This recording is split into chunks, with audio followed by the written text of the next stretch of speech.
Rural మండలం అండి, ఆమంచెల్ల పంచాయతీ మట్టెంపాడ గ్రామం నందు సర్వే నంబర్ 3లో 400 ఎకరాలు కలుగుతుంది. ఈ 400 ఎకరాలు 1962లో మెటా రాజగోపాల్ రెడ్డి అనే పర్సన్ దొంగ డాక్యుమెంట్స్ క్రియేట్ చేసి కొనుగోలు చేసేవాడు. సో దొంగ డాక్యుమెంట్స్ అంటే ఎలా అని అంటే యాక్చువల్లీ ఇనామ్ ల్యాండ్ కింద ఇది చూపించున్నారు. ఇనామ్ ల్యాండ్ కొనాలి అంటే రైతు వారి పట్టా అమ్మేవాళ్ళు రైతు వారి పట్టా క్లెయిమ్ చేసుకొని అమ్మాలి. సో అది లేకుండా ఎవరో Bihar person, Madras person and Chennai person వీళ్ళ దగ్గర నుంచి రిజిస్ట్రేషన్ చేసుకున్నారు. 40,000 కొనుగోలు చేసినారు. సో ఇది కూడా ఎందుకు చేశారు అంటే సో సీలింగ్ యాక్ట్ వస్తుంది అనేది వాళ్ళకు ఒక అవగాహన ఉంది అప్పట్లోనే. సో ఈ 40,000 కొనుగోలు చేసి ఎగైన్ 72లో 50,000 కాంపన్సేషన్ రూపంలో తీసుకొని గవర్నమెంట్కి సరెండర్ చేశారు. అంటే ఇంకా దీనికి ఈ భూమికి ఎలాంటి సంబంధం లేదు వాళ్ళకి. వన్స్ సరెండర్ చేశారు కాబట్టి కాంపన్సేషన్ రూపంలో 50,000 తీసుకున్నారు. అది చెక్ రూపంతో సహా మొత్తం డీటెయిల్డ్గా నా కాడ ప్రతి కాపీ ఉంది నా కాడ. సో తీసుకొని ఈ భూమికి వాళ్ళకి ఎలాంటి సంబంధం లేదు. అయినా కూడా సో ఆ భూమి మీద సెంటు భూమి కూడా పొజిషన్లో లేరు. ఈ భూముల్లో ఆమంచెల్ల వాళ్ళు మాలాంటి వాళ్ళు కొనుగోలు చేసి అండ్ వాళ్ళకి పట్టాలు ఇచ్చిన వాళ్ళు కొందరు సాగు చేసుకుంటున్నారు. ఈ భూముల్ని దౌర్జన్యంగా మళ్ళీ స్వాధీనం చేసుకోవడానికి ఈ మెటా Chandrasekhar Reddy family, Vishnuvardhan Reddy family try చేస్తూ ఉన్నారు. సో వీళ్ళకి 2011లో భక్తవత్సల్ రెడ్డి చట్టవిరుద్ధంగా వీళ్ళకి మళ్ళీ తిరిగి పట్టాలు ఇచ్చారు. పొలిటికల్ ఇన్ఫ్లుయెన్స్ పెట్టుకొని మళ్ళీ పట్టాలు ఇచ్చారు. ఈ పట్టాలని ఈ చట్టవిరుద్ధంగా ఈ భూకుంభకోణాన్ని నేను అప్పుడు కలెక్టర్ శ్రీకాంత్ వారికి తెలియజేశాను. సో ఆ కలెక్టర్ గారు అప్పుడు దీని మీద విచారణ చేసి ఈ పట్టాలను అబైన్స్లో పెట్టి జిల్లా కోర్టులో అండ్ సీసీఎల్లో కేసు ఫైల్ చేసినారు. సో దీనికి ప్రతి దానికి నా కాపీ ఎవిడెన్స్ ఉన్నాయి నా కాడ. సో శ్రీకాంత్ ఇచ్చిన ఆర్డరు. సో వాళ్ళకి ఇంకొక సెంటు భూమి కూడా లేదు. అగైన్ ఇప్పుడు మళ్ళీ రెవెన్యూ సిబ్బందిని మేనేజ్ చేసుకొని ఈ భూముల్ని భూ కబ్జా చేయడానికి ప్రయత్నిస్తున్నారు. సో దీని మీద నేను నిన్న కలెక్టర్ గారికి ఇచ్చాను. దాని మీద విచారణ చేపిస్తానని కలెక్టర్ గారికి, ఆర్డీఓ గారికి, ఎంఆర్ఓ గారికి వీరందరికీ తెలియజేశారు. సో ఈ భూములు సీలింగ్లో సరెండర్ చేసిన భూములు, వీళ్ళకి సెంటు భూమి కూడా లేదు. ఇది టోటలీ భూ కుంభకోణం. దీని మీద మీరు కూడా పత్రికలు మీరు కూడా సో మాకు సహకరించి దీని మీద న్యాయం జరగవలసిందిగా మాలాంటి రైతులకి అగైన్ వచ్చి గవర్నమెంట్కి ఇది దాదాపు 300 కోట్ల ప్రాపర్టీ గవర్నమెంట్కి వస్తుంది. సో దీన్ని వీళ్ళు ఏకపక్షంగా వీళ్ళు ఈ భూములను లాక్కోవాలని ప్రయత్నిస్తున్నారు. సో దీనికి కూడా పత్రికా ముఖ్యంగా మేము తెలియజేస్తున్నాము. పై లెవెల్లో మీరు తీసుకువెళ్ళి కలెక్టర్ గారికి అండ్ ఆర్డీఓ గారికి, ఎంఆర్ఓ గారికి, సీఎం గారికి మేము లెటర్ పెట్టాం. సో సీఎం గారికి, రెవెన్యూ మినిస్టర్కి లెటర్ పెట్టాం. అక్కడి నుంచి కూడా మాకు రిప్లై వచ్చింది.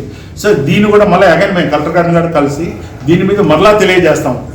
ఈ పెద్ద భూ కుంభకోణం మీద దయచేసి కలెక్టర్ వారు విచారణ జరిపించి మళ్ళీ యాక్షన్ తీసుకొని మళ్ళీ ఈ భూముల్ని సో ఎవరికి సంబంధించిన వాళ్ళకి పంచితే బాగుంటుందని పత్రికా ముఖంగా తెలియజేసుకుంటున్నాను. గ్రామస్తులండి వీళ్ళు దొంగ డాక్యుమెంట్ క్రియేట్ చేసి భూములను కొనుగోలు చేశారు. ఎందుకంటే సీలింగ్లో వాళ్ళకి 1000 ఎకరాలు అక్కడ ఉంది, ఎక్కడ ముతుకూరు సరౌండింగ్లో. సో ఆ భూములు పోతాయన్న ఉద్దేశంతో దీన్ని దొంగ డాక్యుమెంట్ క్రియేట్ చేసి 72లో సీలింగ్లో సరెండర్ చేసి దాన్ని కొన్న డబ్బుల కన్నా ఇంకా ఎక్స్ట్రా తీసేసుకొని గవర్నమెంట్ సరెండర్ చేసేసారు. సరెండర్ చేసిన తర్వాత మళ్ళీ భూములు రావడానికి చట్టమే లేదు. యాజ్ పర్ ఇనామ్ అబాలిషన్ యాక్ట్ ప్రకారం 1956 ఇది రైతు వారు కన్వర్షన్ చేసుకొని అమ్మాలి. అప్పుడు బీహార్ రోడ్డు, మద్రాసు రోడ్డు అమ్మినా కదా. కానీ అట్లా జరగలేదు. వాళ్ళు బీహార్ రోడ్ ఒకటి, మద్రాసు రోడ్ పేర్లు సృష్టించి డాక్యుమెంట్ క్రియేట్ చేసుకున్నారు. ఆ డాక్యుమెంట్ చెల్లదు, అసలుకి గవర్నమెంట్ మోసం చేశారు. ఎగైన్ మళ్ళీ ఆ భూముల్ని గవర్నమెంట్కి సరెండర్ చేసి దాని నుంచి 50,000 కాంపన్సేషన్ తీసుకున్నారు 72లో. సో ఇది పెద్ద ఫ్రాడ్. దీన్ని మీరు కలెక్టర్కి పై లెవెల్లో తీసుకుపోయి దీని మీద న్యాయం చేయవలసిందిగా కోరుతున్నాం. మీరు కొన్నారంటే ఎవరు? నేను చిన్నపిల్లడిగా ఉన్నప్పుడు మా సోదరులు, మా తల్లిదండ్రుల గారి నుంచి మేము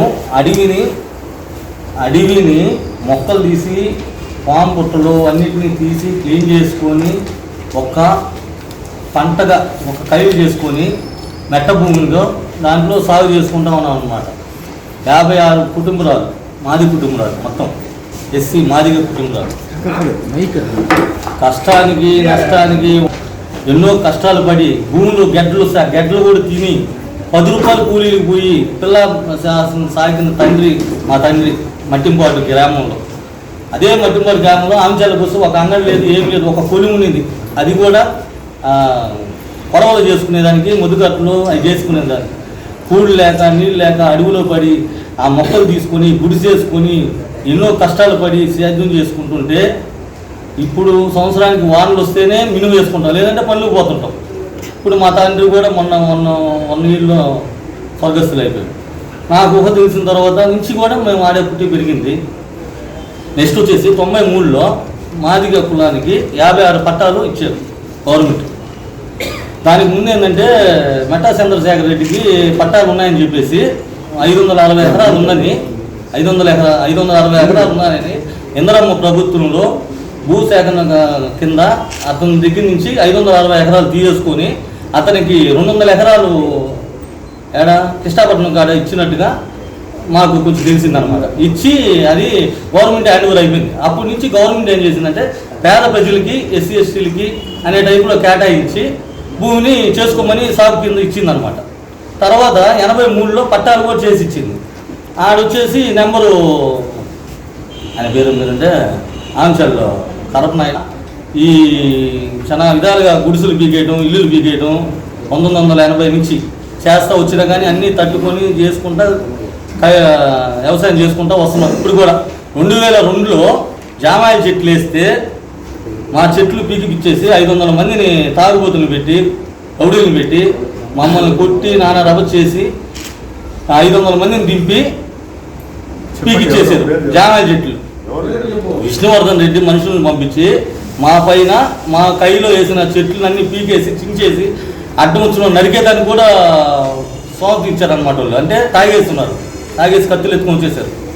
కానీ మేమంటే భయపడి వెళ్ళిపోయాం. ఈ ఫోటోలు ఏంటంటే చెట్లు చూపించుకునేదానికి ఫోటోలు తీసి ఇంకా భయభ్రాంతి రేపు గుమ్మ చెప్పాను అనమాట. తర్వాత సీఏ గారికి కలెక్టర్ గారికి ప్రతి ఒక్కరికి అర్జీలు ఇచ్చాం 2002 నుంచి. అయినా కానీ మా దగ్గర కేసులు తీసుకోండి, మీ దగ్గర కాగితాలు ఉన్నాయి అని. ఎందుకంటే పై నుంచి పెద్ద దారులు రికమెండేషన్లు ఫోన్లు చేస్తున్నారు, మమ్మల్ని పట్టించుకోకుండా కేసులు లేకుండా చేశారు. కావాలంటే పట్టా కాగితాలు చూసుకోండి, ఈ పట్టాకు సంబంధించిన పేరు లిస్ట్ అది జరిగేది సార్. అది ఎట్టుందంటే పచ్చి అడవి అనమాట. అడవిలో ఎవరు సాగు చేయలేవు. మెట్టా చంద్రశేఖర్ కానీ ఎవరు కూడా అడుగు పెట్టల. అసలు ఆ భూములు ఎట్టున్నాయని కూడా తెలియదు. మేము ఆడ పోయి గడ్డపారు కూడా దిగని భూమిలో ఎంతో కష్టపడి మొక్కలతో కూడా తీసి ఆ భూమిలో ఉండే గడ్డలు పెద్ద గడ్డలు ఉండేదన్నమాట తెల్లగా. ఆ గడ్డలు కూడా తిని బతికిన రోజులు చాలా రోజులు ఉన్నాయి సార్. అంత భూపోరాటం చేసి మేము ఏదో సాగు చేసుకుంటుంటే ఇప్పుడు వచ్చి మా భూములు అని చెప్పేసి వాళ్ళు మా మీద కేసులు పెట్టడం, పేదవాళ్ళని 2 లక్షలు ఇస్తాం 3 లక్షలు ఇస్తాం ఒప్పుకోండి అని మీడియేట్లను పంపించడం, ఆ విధంగా బ్లాక్మెయిల్ చేసి మమ్మల్ని భయభ్రాంతులు చేస్తున్నారు. కానీ ఇప్పుడు కూడా మా మీదే ఉంది సాగు, మేమే సాగు చేస్తున్నాం. అది సార్ కోర్టులో కూడా కేసేసి వాళ్ళు ఆయన రద్దు చేస్తున్నారు సార్. మీ నెంబర్ 988